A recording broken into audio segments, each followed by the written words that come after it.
হাইকোর্টে কীর্তি ফাঁসের পর এবার গ্রেফতারি। নিখোঁজ স্ত্রীকে খুঁজে দেওয়ার আর্জি নিয়ে কলকাতা হাইকোর্টে মামলা করে বিপাকে স্বামী। তদন্তে তার কীর্তি ফাঁস। কাঠগড়ায় স্বামীর বিরুদ্ধেই অত্যাচার পরকীয়ার অভিযোগ স্ত্রীর। হাইকোর্ট ঠিক কি নির্দেশ দিল? সোমরাজ রয়েছে সঙ্গে, আরো জানাবে সোমনাথের সঙ্গে কথা বলবো। সোমনাথ, কি অভিযোগ ছিল, তারপর কি পদক্ষেপ হলো? হ্যাঁ দেখো,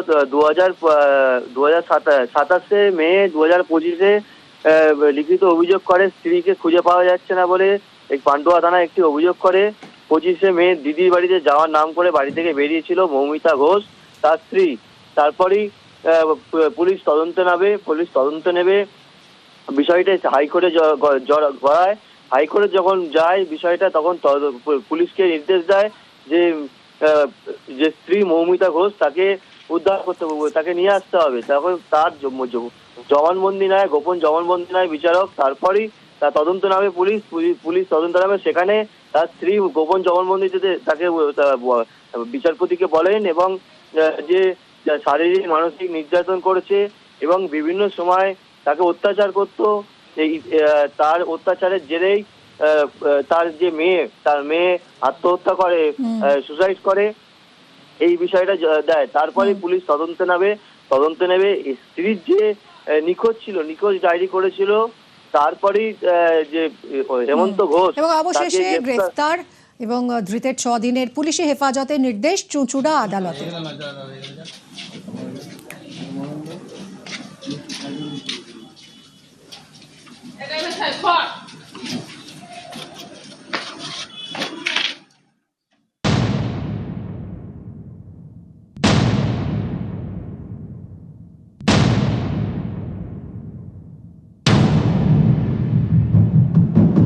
হুগলির হেমন্ত ঘোষ পেশায় ড্রাইভার। অভিযোগ করেন তার স্ত্রী মৌমিতা ঘোষকে অপহরণ করা হয়েছে। পান্ডুয়া থানায় অভিযোগ জানালেও পুলিশ নাকি তাতে গা করছে না। বিচার চেয়ে কলকাতা হাইকোর্টে মামলা করেন তিনি। দায়ের করেন হেবিয়াস কর্পাস। বুধবার হাইকোর্টে সেই মামলা উঠতেই টুইস্ট। ঘটনার সূত্রপাত 2025-এর 27শে মে। হেমন্ত ঘোষ পান্ডুয়া থানায় অভিযোগ করেন। 25শে জুন বোনের বাড়ি যাওয়ার নাম করে বেরোন স্ত্রী মৌমিতা ঘোষ। বিকেল পেরিয়ে গেলেও মৌমিতা বাড়ি ফেরেননি, বোনের বাড়িতেও যাননি। হেমন্ত ঘোষ অভিযোগ করেন তার স্ত্রীকে বাড়ির লোকেরা আটকে রেখেছেন।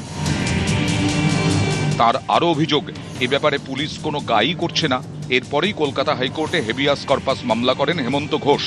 হেবিয়াস কর্পাসে নিখোঁজ মৌমিতাকে আদালতের সামনে হাজির করার নির্দেশ দেয় হাইকোর্ট। তদন্তে নেমে মৌমিতাকে উদ্ধার করে পুলিশ।